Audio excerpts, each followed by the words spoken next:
comecei a gravar aqui. Bom, aqui, ó, a carga é quantizada, só esse finalzinho aqui, eu vou encerrar aqui, e depois eu vou comentar só uma coisinha para você se distrair em casa. A carga é quantizada, é outra propriedade que foi observada por uma série de experimentos, né? O mais importante experimento chamado de experimento de Millikan, né?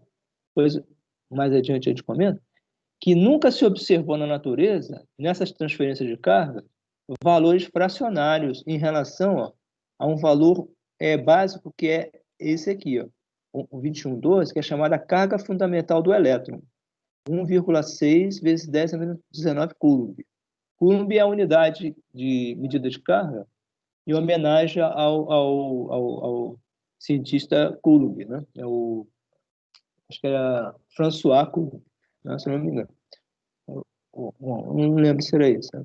Mas essa unidade aqui, qualquer dessas transferências que a gente comentou, se for medido de forma precisa, vai se achar sempre, ó, um múltiplo inteiro delas, tá? N vezes o Ezinho. Esse N aqui pode ser um número muito grande, pode ser 10 a 24, 10 a 50, pode ser 1, 2, 3, 4, 5, positivo ou negativo.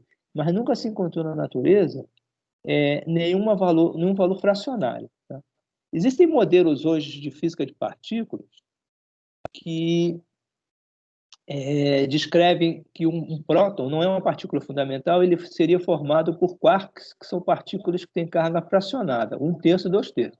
Mas os quarks nunca foram observados individualmente, tá? Então, eles ficam num campo teórico, né? Então, as experiências mostram que o modelo funciona, mas eles nunca foram observados, tá? Então, em termos práticos, né, nunca foi observada uma fração desse valor, 1,6. Então, a carga do elétron, esse Ezinho, é usado como unidade de cargas em qualquer processo de transferência elétrica, né? Principalmente em reações químicas, né? Se transfere sempre mais E ou menos E, ou 2E, menos 2E, e assim por diante. Tá? Então, o Ezinho é chamado carga elementar. Tá?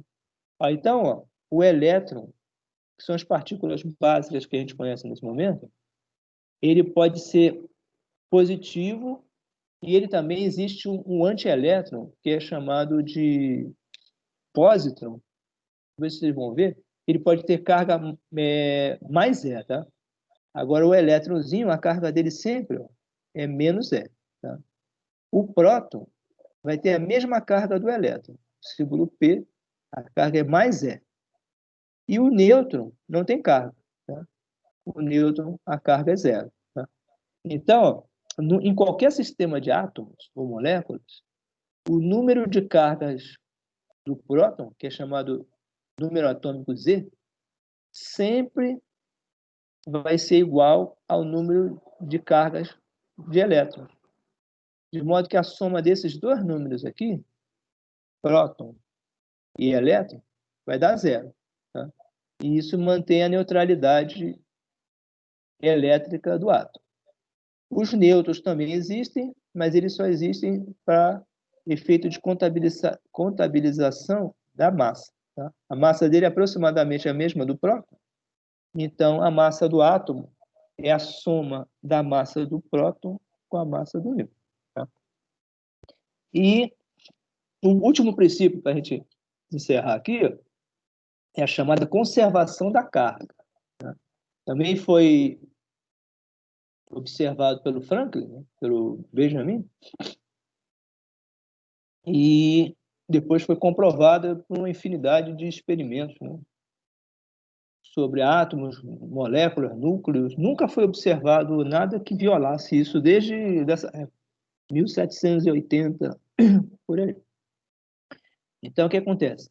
Qualquer tipo de reação elétrica pode incluir reações químicas, processos, né, de purificação de metais, construção de ligas, ou qualquer coisa, acúmulo de cargas nas nuvens, ou qualquer coisa que envolva eletricidade, nunca foi observado, né, criação de cargas ou destruição de cargas. Né? As cargas sempre são apenas transferidas. Tá?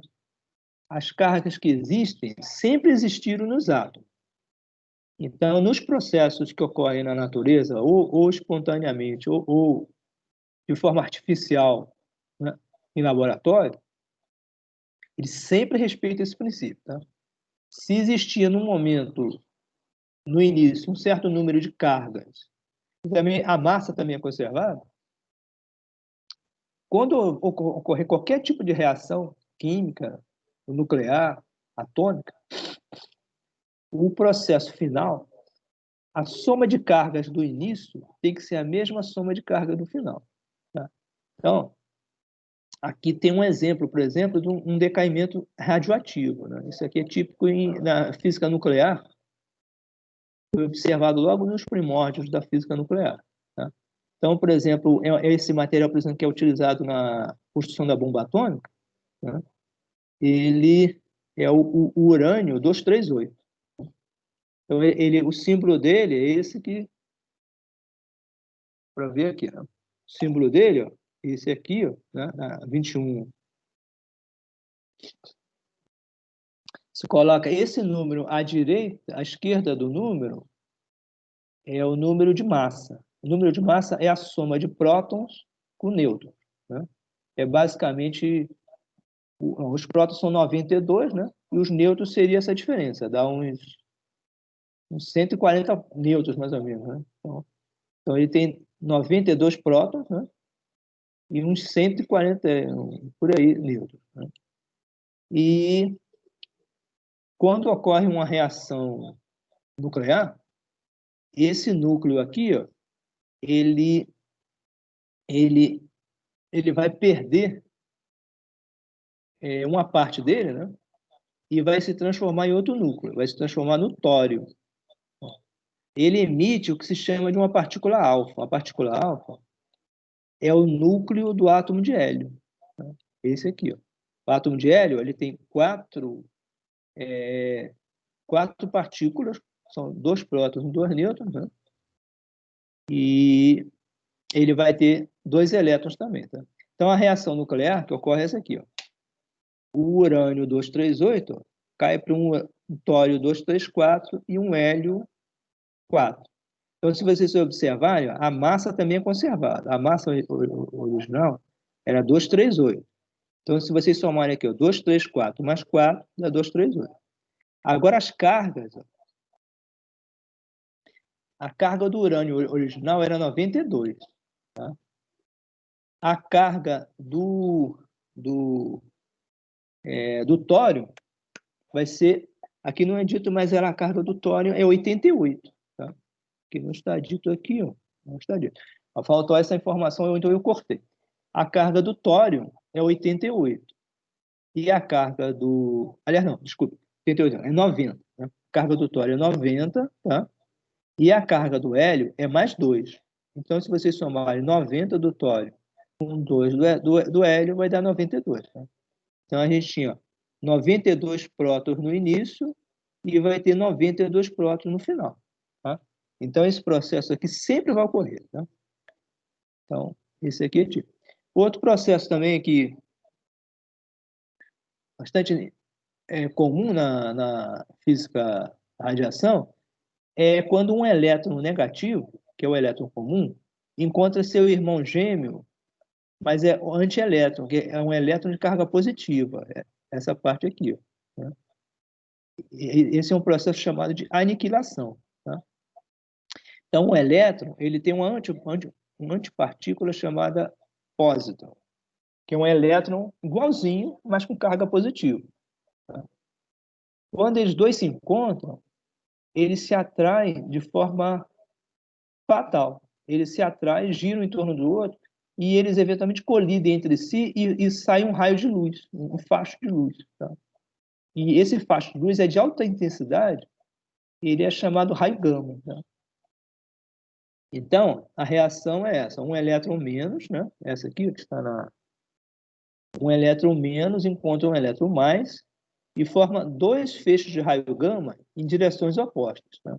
Aqui vale uma observação, os 2 gamas ocorrem porque os elétrons tinham momento linear, um na direção do outro, tá? Então, o momento total era zero. Quando a radiação é emitida, ela não pode criar momento, tá? Então, os dois feixes de raio gama tem que sair um para a esquerda e o outro para a direita, de modo que a soma do momento linear também seja zero, tá? Então, também ocorre a conservação do momento e a conservação de energia. Agora, as cargas aqui são, ó, no início, menos uma carga do elétron, mais uma carga do elétron. A soma dá zero. No final, os raios gama não têm carga. A carga continua zero. Tá? Conserva o momento também, como eu já disse. Tá? E a último exemplo, esse que tem até a fotozinha aqui bacana, do laboratório da Universidade de Berkeley, né? É a produção de um par, né? Que é essa reação da equação 2114, ela pode ser vista tanto da esquerda para a direita, como é o caso aqui, quanto da direita para a esquerda. Tá? Então, quando ela ocorre da direita para a esquerda, ela é chamada de produção de par. Tá? Aí, nesse caso, o que acontece? Ó? Um feixe de raio gama aparece com um certo momento, tá? E ele, de repente, se desintegra e forma, próximo a algum núcleo, né?